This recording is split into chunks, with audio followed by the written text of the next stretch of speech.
Hola, buenas noches alumnos. Bueno, ves que era un tema que muchos me preguntaban por el WhatsApp. ¿Qué pasaba cuando vieron en el punto uno de la actividad número 6 donde hacemos todo el análisis de las sustancias para saber si son covalentes o iónicas, para saber si sus enlaces son polares o no polares, y hacemos todo el análisis de Lewis completo?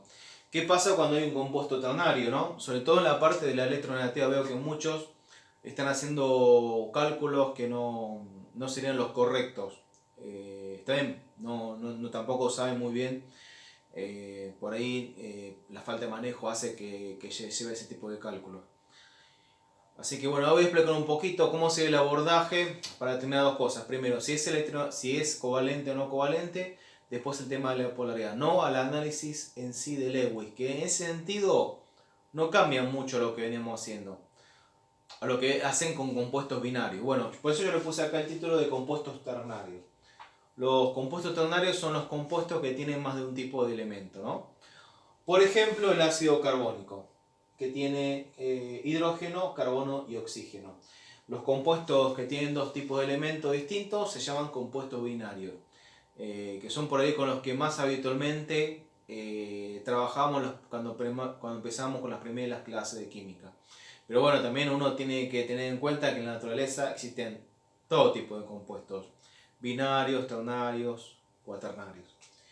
Bien, vamos a suponer que nosotros tenemos este compuesto y nos piden saber si es la unión, queremos saber si es covalente iónica. Supongamos que nosotros queremos hacer la estructura de Lewis de este compuesto. Primero tenemos que saber cómo bordarlo, si bordarlo como una unión covalente o una unión iónica. Para lo cual tenemos que calcular la diferencia de electronegatividad.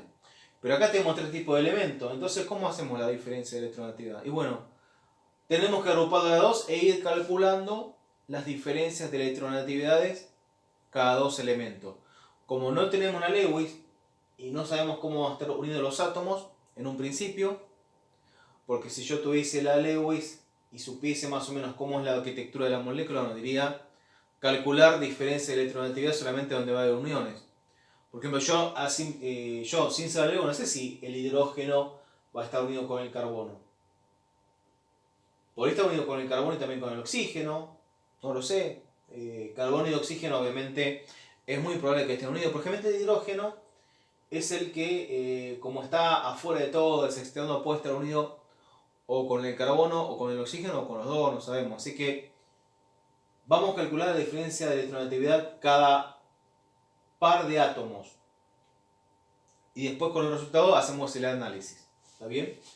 Así que empezamos con el primer par. Entonces, es el par hidrógeno, carbono. Bueno, vamos a hacer la diferencia de electronegatividad para ese par. ¿Está bien? Porque yo no sé si va a estar unido o no, sinceramente, hasta no tener Lewis no lo sé. En realidad yo lo sé, pero digo, yo sé cómo es la Lewis, pero digo, para el que no lo conoce, bien, entonces hacemos delta E N, es decir, electronegatividad del hidrógeno. Primero ponemos el que tiene más electronegatividad, ¿no? En este caso tenemos el carbono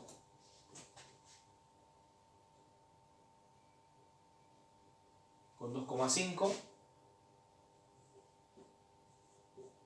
menos 2,1 del hidrógeno. Acuérdense que cuando hacemos la diferencia de electronegatividad siempre ponemos el más grande al principio y el otro después. La diferencia de electronegatividad tiene que dar positiva. Ustedes tienen que acomodar los números de manera que le dé positiva. No le puedo dar negativo, porque no se puede analizar nada con un número negativo. Bien, 2,5 menos 2,1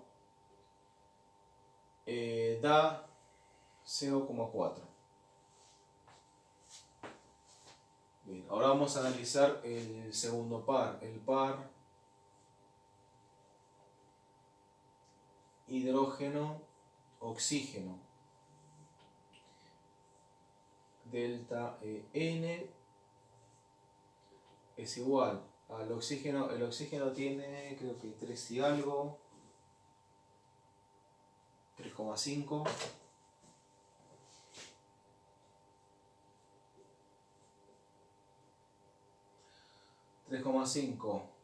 Menos 2,1.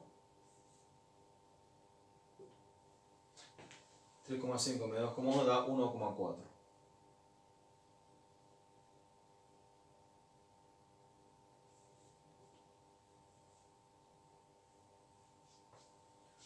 Bien.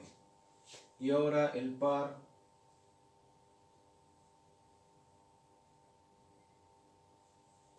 carbono, oxígeno.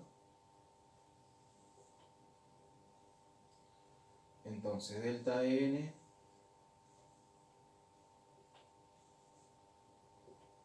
es igual a 3,5, que es la electronegativa del oxígeno. 3,5, que es la electricidad del oxígeno, menos 2,5, que es la electronegatividad del carbono. ¿Está bien?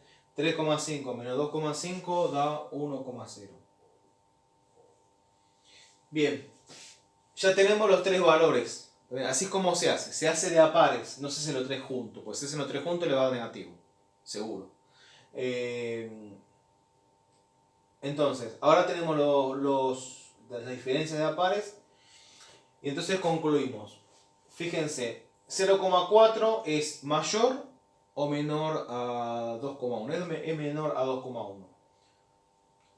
1,4 es mayor o menor a 2,1. Es menor a 2,1. Y 1 es también menor a 2,1. Entonces, a partir de estos tres resultados, concluimos que la unión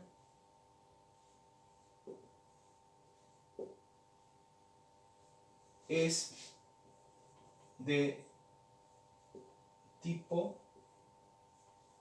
covalente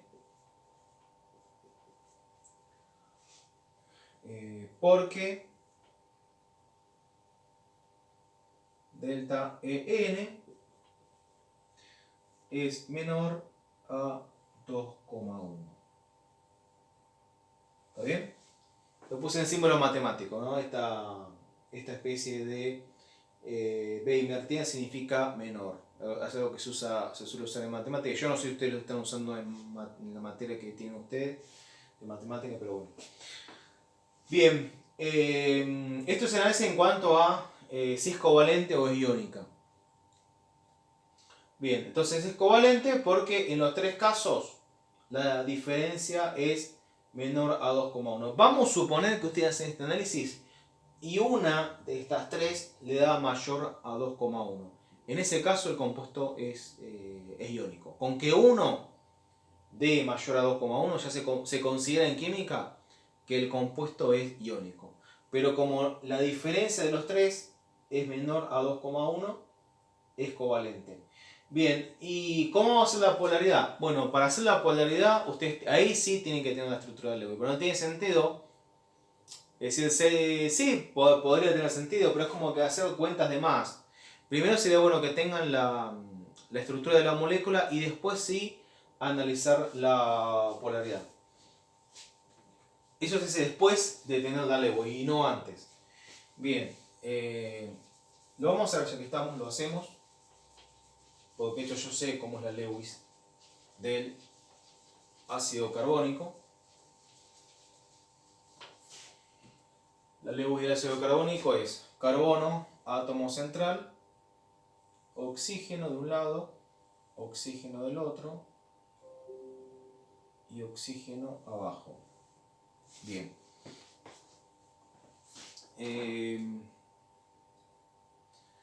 Vamos a hacer tres simbologías.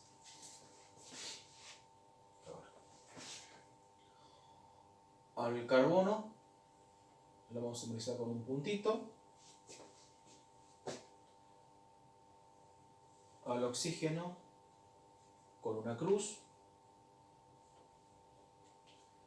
Y al hidrógeno con un redondito. Bien. Entonces, acá tengo unión, en un caso tengo unión covalente doble. Acá. Sería así.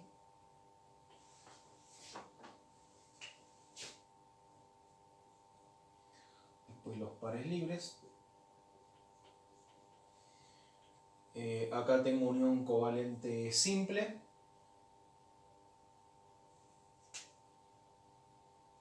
Un redondelito y una cruz. Acá también tengo unión covalente simple, un redondelito y una cruz. Y acá tengo los pares no compartidos del oxígeno. Y acá tengo de nuevo una unión covalente simple, pero con el oxígeno, perdón, con el hidrógeno. Lo mismo que de este lado. Entonces ustedes ven acá que recién yo puedo analizar polaridad de la unión covalente, porque cuando hablamos en la guía hablamos de polaridad, nos estamos refiriendo a la polaridad de la unión covalente, no a la polaridad de la molécula. Para analizar la polaridad de la molécula se requiere un análisis geométrico que es, ya nos vamos por otro lado. Entonces, acá lo que queremos es saber la polaridad de la unión. ¿Y qué uniones tenemos? Tenemos una unión acá, una unión acá y una unión acá. ¿Está bien? Esos son los tres distintos tipos de uniones. O sea que fíjense que el hidrógeno, en este caso, no está unido al carbono. Entonces, vamos a calcular la polaridad.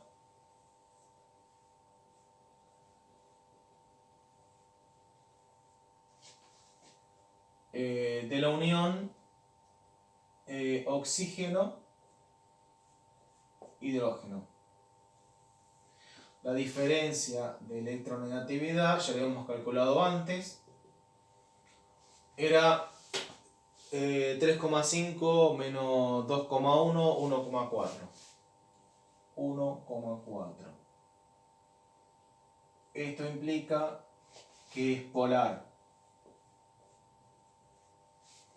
¿Por qué es polar la unión? Porque es una unión que es superior, esa diferencia es superior a 0,4. Esa sería la justificación de que por qué es polar. La otra unión que tengo es vamos a calcular la polaridad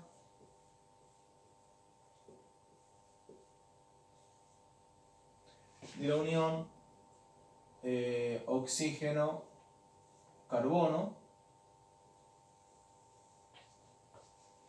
Bueno, en este caso, delta EN, ya vimos, lo calculamos antes.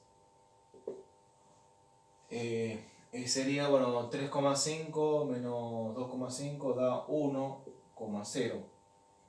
Esto implica que es polar, porque es también superior a 0,4.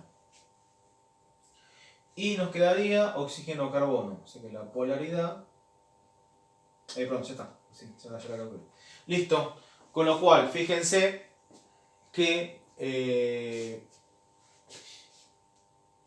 en los dos tipos no tiene sentido analizar unión carbono-hidrógeno porque no están unidos, ¿está? Porque están los oxígenos en el medio. O sea que no tiene sentido el análisis, no tiene sentido. Por eso yo recién lo voy a saber cuando diagramé la estructura de Lewis, ¿está bien? Bueno, espero que hayan entendido la idea de lo que es polaridad y electronegatividad cuando están con un compuesto ternario, como el caso del ácido carbónico. Ustedes tienen dos compuestos ternarios en la guía, que son el formol y el clorometano. Bueno, alumnos, espero que hayan entendido. Cualquier duda me consultan. Gracias.